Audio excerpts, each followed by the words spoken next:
Minha gente querida, muito boa noite, muito bem-vindos, muita paz, muito amor. Livre Espiritualidade e Vida de Haroldo Dutra Dias. A reciprocidade diz respeito ao fluxo dinâmico entre dar e receber.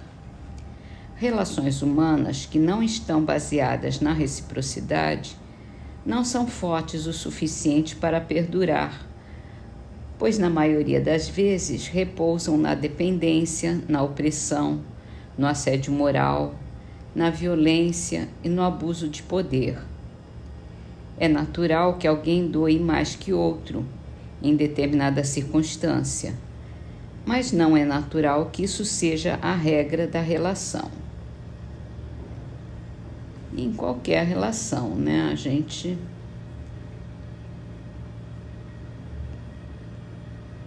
dá e recebe o tempo todo. Não pode ficar uma pessoa só doando e a outra só recebendo,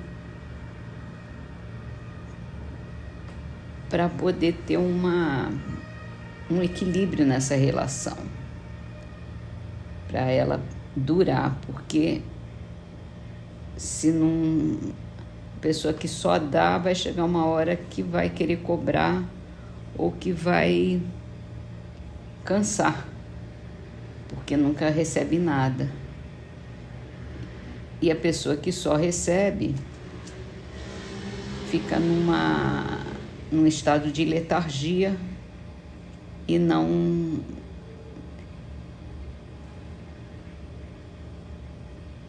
também vai chegar uma hora que vai dar um basta.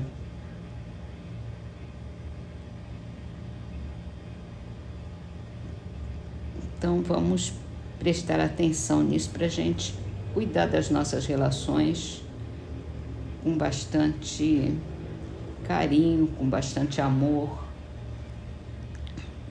e ter a reciprocidade sempre em vista.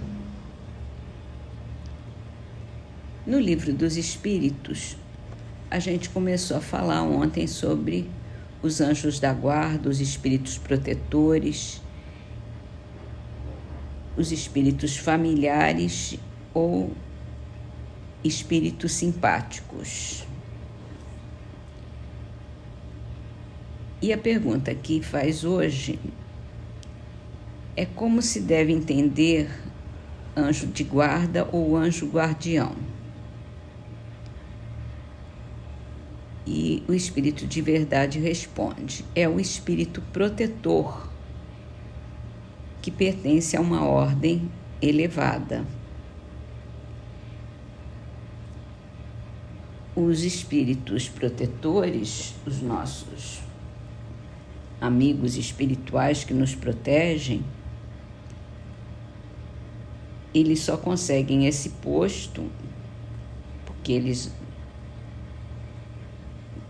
têm uma ligação forte com a gente, por isso que protege a gente, mas porque também tem uma certa conquista espiritual, uma elevação considerada para poder nos ajudar sem querer influenciar, sem querer intervir, porque existe uma dinâmica aí importante na hora que a gente está protegendo alguém, na hora que a gente está dando uma assistência, que a gente tem que cuidar para não interferir no livre-arbítrio da pessoa, do nosso irmão. E isso é muito importante que a gente tenha sempre em vista. Daí já dá para ter uma ideia o que é necessário para ser um espírito protetor.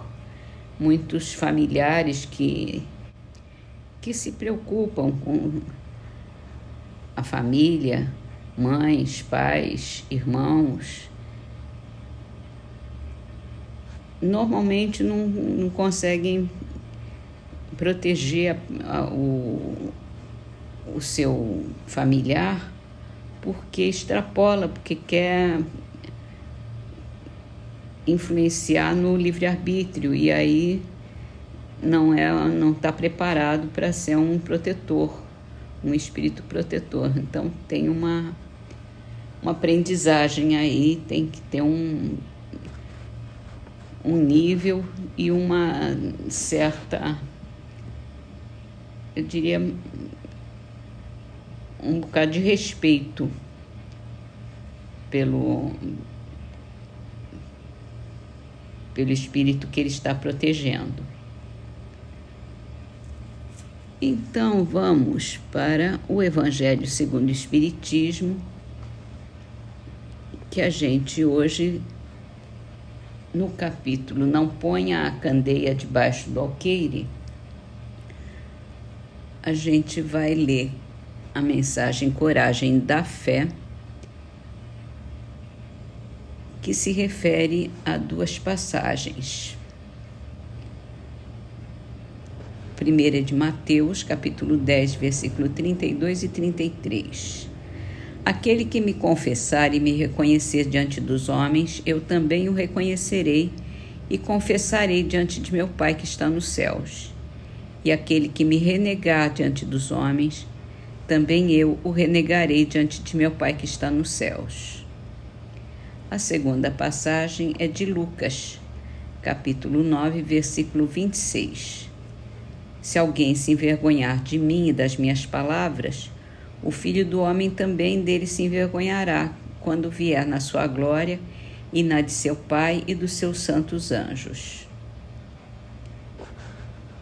A coragem das opiniões próprias sempre foi tida em grande estima entre os homens, porque há mérito em afrontar os perigos, as perseguições, as contradições e até os simples sarcasmos, aos quais se expõe quase sempre aquele que não teme proclamar abertamente ideias que não são as de toda a gente.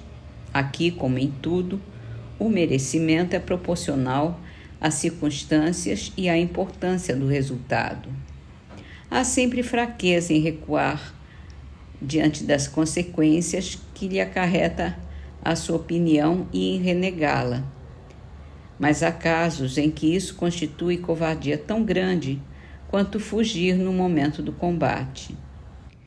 Jesus combate essa covardia do ponto de vista especial da sua doutrina, dizendo que se alguém se envergonhar de suas palavras, dele também se envergonhará, que renegará aquele que o haja renegado, que reconhecerá perante o Pai que está nos céus aquele que o confessar diante dos homens.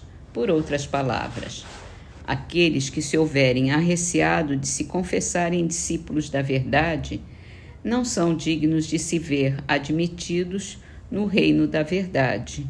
Perderam as vantagens da fé que alimentem, porque se trata de uma fé egoísta, que eles guardam somente para si, ocultando-a para que não lhes traga prejuízo nesse mundo, ao passo que aqueles que, pondo a verdade acima de seus interesses materiais, a proclamam abertamente, trabalham pelo seu próprio futuro e pelo dos outros. Assim será com os adeptos do Espiritismo, pois que a doutrina que professam mais não é do que o desenvolvimento e aplicação do Evangelho. Também a eles se dirigem as palavras do Cristo. Eles semeiam na terra o que colherão na vida espiritual. Lá colherão os frutos da sua coragem ou da sua fraqueza.